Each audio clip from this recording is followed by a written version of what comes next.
What's going on, everyone? This is Dom, and welcome to Epic Setup Tour 2.0. And if you haven't seen the first episode, I will leave it linked below for you. But instead of a PC-centric setup like my other desk that I have, today we're looking at something for Mac lovers. I like to keep things clean and simple, and this is definitely one of my favorite setups to date.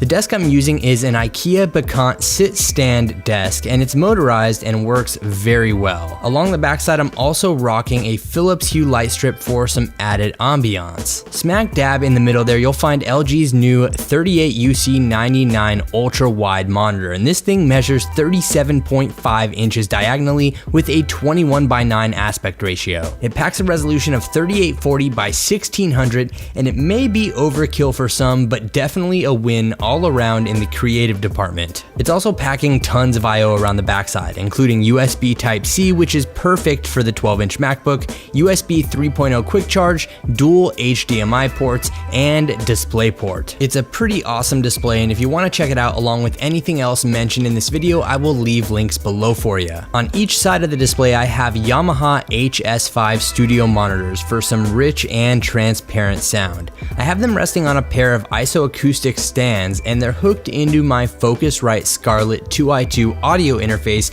that I use to record these voiceovers with. Now, because this is an Apple-based setup, the entire thing is powered by a 15-inch MacBook Pro, which is resting on a 12 South Book Arc stand, and I'm a big fan of the sleek design here. I'm also using Apple's Magic Trackpad, keyboard, and mouse for this setup, and basically the entire theme here is based around being compact and wireless. Because of this, I also have my Bose QC35 noise canceling headphones, which I absolutely love, and they're resting on a pretty dope headphone stand from Satechi. This thing not only looks cool, but it also features 3 USB 3.0 ports on the front side and a 3.5mm headphone jack in case you're in need of some audio rerouting. I also have a pretty cool new microphone from Blue called Raspberry, and I've been testing it out lately, and if you want to see a full review on that, be sure to drop a like on this video and a comment below and let me know. And by the way, what Apple setup would be complete without a jet black iPhone? And I have that sitting on the new black iPhone 7 dock, which is pretty awesome. But basically that about sums up my setup here. I mean, this desk is what I come to when I've been working from my MacBook and want to continue edits or anything else I'm doing on a bigger screen. And the whole thing looks sleek and simple, but it is very functional. Also, if you're interested in possibly winning one of these LG ultra wide monitors, definitely check out the link below to LG's ultra wide festival called Dream Canvas. This is where 15 people will win this ultra wide monitor, and one lucky person will win a $10,000 setup and a trip to CES 2017. But let me know what you think about my setup in the comments below, and be sure to leave this video a thumbs up for more like this in the future. Also, subscribe if you're not already to be the first one to catch these new videos when they drop. Thanks again for watching, everyone. This is Dom, and I'll catch you in the next video.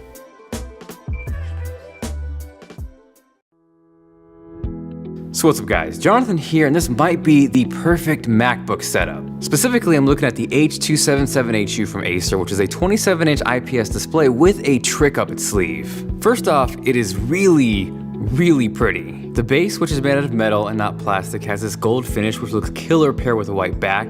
And there's something strangely satisfying with metal versus plastic. It feels premium and is cool to the touch. You combine that with the bezels, or rather lack thereof, and that makes this one of the best looking monitors I've ever seen, and a great starting point for a minimal but super clean setup. On the back, you'll see a couple of USB 3 ports, DisplayPort, and HDMI, but where the magic happens is this guy right here, a USB-C port. Normally, the idea of a 12-inch MacBook hooked up to a monitor would sound like a nightmare. There'd be cables and dongles everywhere, but this monitor fixes that. It's essentially a giant hub that allows you to dock the MacBook, transfer data, but what seals the deal is that it charges the MacBook, and all through a single USB-C cable.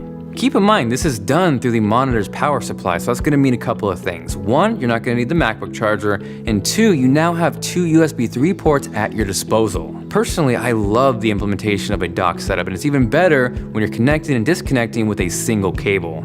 Now, one slightly annoying thing is because there are different kinds of USB-C cables, not everyone will work with this monitor. The ones that come with the MacBook and most phones are USB 2, and those will not work. So what you're going to need is a fully compatible USB 3.1 USB-C cable, which fortunately is included, but the problem is, to the naked eye, there really isn't an easy way to tell the cables apart. So for this instance, I have a wireless keyboard and mouse going through a single USB receiver. That is preference because I like these models, but if you do want to go Bluetooth, that's going to keep that port open. Another example of how this could be useful is with external storage. So in my case, I have a USB 3 SSD hooked up. This is rad because this particular model does not require an external power supply, so it keeps the setup even cleaner. But even if you did want to go with a more traditional external hard drive that does require an external power supply, it's not going to be a big deal because that's staying there docked with your setup. As far as the display goes, it's a really good looking 1440p IPS panel. My only gripe is that if you're used to using a 4K or even 5K display on something like an iMac, it is a little hard adjusting screen real estate wise, but if you're coming from 1440p or especially 1080, it's gonna look killer. Viewing angles are great, the colors are rich, they're vivid, and overall it's a really enjoyable experience whether you're working or consuming video. Now for this setup, I'm using a 2015 baseline 12-inch MacBook, and performance was smooth. There was no lag with the keyboard or the mouse, switching between windows was seamless, and streaming 1440p video worked perfectly. In this setup, I'm using the MacBook docked and closed with the Acer as the main and only display, but you could just as easily leave the MacBook open and use that as a second display just in case you need more room, which makes for an extremely flexible setup. One thing worth mentioning is that the resolution from the MacBook and this monitor are nearly identical, so the performance isn't surprising, but it's nice to know that it works well. Plus the fact that it works well with a 2015 MacBook, if you're going 2016, it's going to work even better. So overall, this monitor is really solid. It's a little on the pricey side, but if you own a 12-inch MacBook, you can see why it's a perfect match.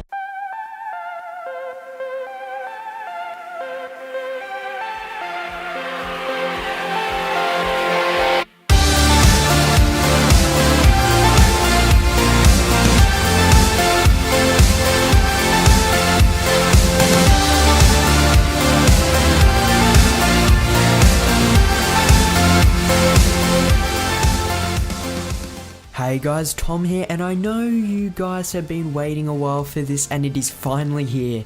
I've been working hard on a new setup, and I have to say that I'm absolutely loving this one so far. So first and foremost, the first thing you probably noticed was that display. This is the Samsung U28D 590D, man that was a lot of Ds, and it has a 28-inch screen size, and it is 4K, and I absolutely love it.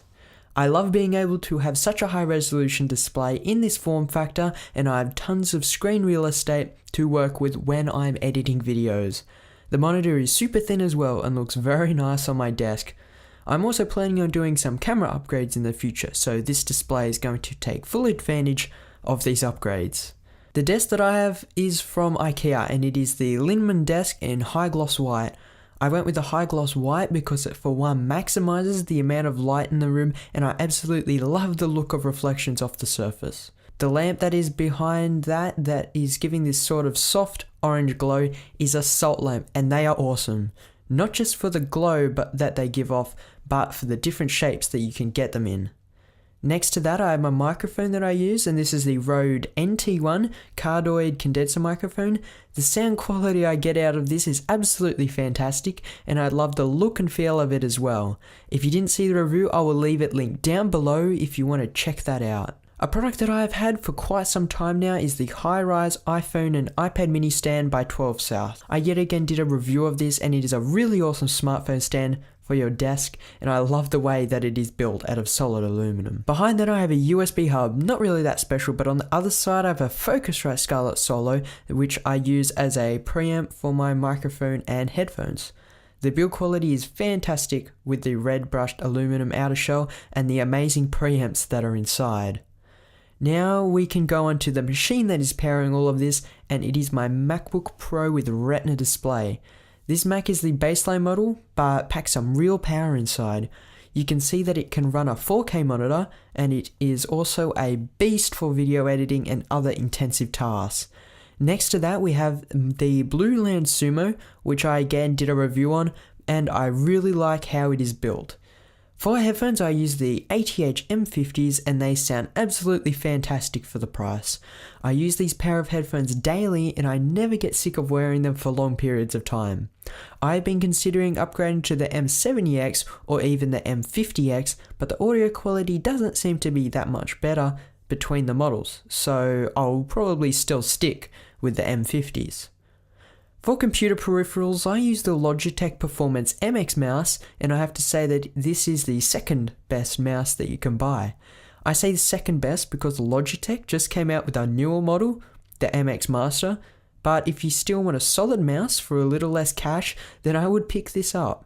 For the keyboard, I use the standard Apple keyboard, and it works well for my needs, and I love the need to not have any cables on my peripherals when I'm using them. Overall, I have to say that I'm very proud of my setup. Cable managing is something I have to work on a bit, but overall the setup is laid out in a minimal way, which I currently really like. Remember, if you did like this video, please leave a like as it helps out the channel heaps, and subscribe to see more content like this. Remember to share with your friends if you think they would enjoy this video, and I guess I'll be seeing you in the next one.